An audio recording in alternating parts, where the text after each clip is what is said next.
Betting ಉದ್ಯಮ ಇಡೀ ದೇಶವನ್ನೇ ಬೆಚ್ಚಿ ಬೀಳಿಸಿದೆ. ಅದರಲ್ಲೂ ಕಾಂಗ್ರೆಸ್ ಶಾಸಕ ವೀರೇಂದ್ರ ಪಪ್ಪಿಯ ಕೋಟಿ ಕೋಟಿ ಬೆಲೆಯ ಸಾಮ್ರಾಜ್ಯವನ್ನ ಕಂಡು ಇಡಿ ಕೂಡ ದಂಗಾಗಿದೆ. ಇದೀಗ ಮತ್ತೊಂದು ಸ್ಫೋಟಕ ರಹಸ್ಯವನ್ನ ಇಡಿ ಭೇದಿಸಿದೆ. ಅದಕ್ಕೆ ಸಂಬಂಧಪಟ್ಟಂತಹ ಡೀಟೇಲ್ಸ್ ಇದೆ, ನೋಡ್ಕೊ ಬನ್ನಿ.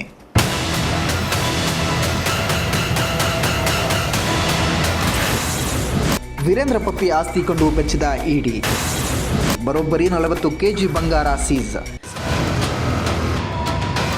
Casino business online offline betting ಪ್ರಕರಣದಲ್ಲೇ ಕಾಂಗ್ರೆಸ್ ಶಾಸಕ ಉದ್ಯಮಿ ವೀರೇಂದ್ರ ಪಪ್ಪಿಯ ಸಾಮ್ರಾಜ್ಯ ಕಂಡು ಇಡಿ ಶಾಕ್ ಆಗಿದೆ. ಇದೀಗ 2 ಬ್ಯಾಂಕ್ ಲಾಕರ್ನಲ್ಲಿದ್ದ 50 ಕೋಟಿ ರೂಪಾಯಿ ಮೌಲ್ಯದ 40 ಕೆಜಿ ಚಿನ್ನವನ್ನು ಸೀಸ್ ಮಾಡಿದ್ದಾರೆ. ಈ ಕೇಸ್ನಲ್ಲಿ ವಶಕ್ಕೆ ಪಡೆದ ಒಟ್ಟು ಆಸ್ತಿ ಮೌಲ್ಯ 150 ಕೋಟಿ ರು ದಾಟಿದೆ. ಅಕ್ರಮ ಆನ್ಲೈನ್ ಮತ್ತು ಆಫ್ಲೈನ್ ಬೆಟ್ಟಿಂಗ್ ಅಕ್ರಮ ಹಣ ವರ್ಗಾವಣೆ ಪ್ರಕರಣದ ದುರ್ಗಾದ ಶಾಸಕನಿಗೆ ಇಡಿ ಅಧಿಕಾರಿಗಳು ಬೆಂಡೆತ್ತುತ್ತಾ ಇದ್ದಾರೆ. ಬಂಧಿತ ಶಾಸಕ ಕೆಸಿಎ ವೀರೇಂದ್ರ ಪಪ್ಪಿಗೆ ಇಡಿ ಅಧಿಕಾರಿಗಳು ಮತ್ತೊಂದು ಆಘಾತವನ್ನು ನೀಡಿದ್ದಾರೆ.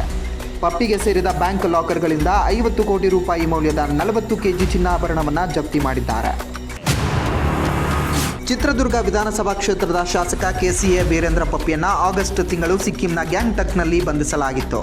ಅಂದಿನಿಂದಲೂ ಪ್ರಕರಣದಲ್ಲಿ ಹೊಸ ಅಕ್ರಮಗಳು ಬೆಳಕಿಗೆ ಬರ್ತಾ ಇವೆ. ನಿನ್ನೆ 4ನೇ ಬಾರಿಗೆ ಚಳ್ಳಕೆರೆ ಪಟ್ಟಣದಲ್ಲಿ ಇಡಿ ಅಧಿಕಾರಿಗಳು ಶೋಧವನ್ನು ನಡೆಸಿದ್ದಾರೆ. ಈ ವೇಳೆ ಬೃಹತ್ ಬೇಟೆ ಆಡಿ ಮುಗಿಸಿದ್ದಂತಹ ಇಡಿಗೆ ಎಲ್ಡೊರಾಡೋ ಬಂಗಾರವೇ ಸಿಕ್ಕಿದೆ. ಚಳ್ಳಕೆರೆ ಬ್ಯಾಂಕ್ನಲ್ಲಿದ್ದಂತಹ 2 ಲಾಕರ್ನಲ್ಲಿ ಗೋಲ್ಡ್ ಸೀಸ್ ಮಾಡಲಾಗಿದೆ.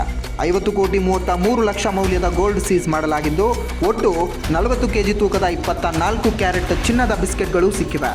ಇದಕ್ಕೂ ಮೊದಲು 21 ಕೆಜಿ ಚಿನ್ನದ ಗಟ್ಟಿಯನ್ನು ಇಡಿ ವಶಕ್ಕೆ ಪಡೆದಿತ್ತು. ಚಿನ್ನ, ಬೆಳ್ಳಿ, ಬ್ಯಾಂಕ್ ಖಾತೆಗಳು, ದುಬಾರಿ ವಾಹನಗಳು ಎಲ್ಲದರ ರೂಪದಲ್ಲಿಯೂ 103 ಕೋಟಿ ಮೌಲ್ಯದ ಆಸ್ತಿ ಪತ್ತೆಯಾಗಿದೆ.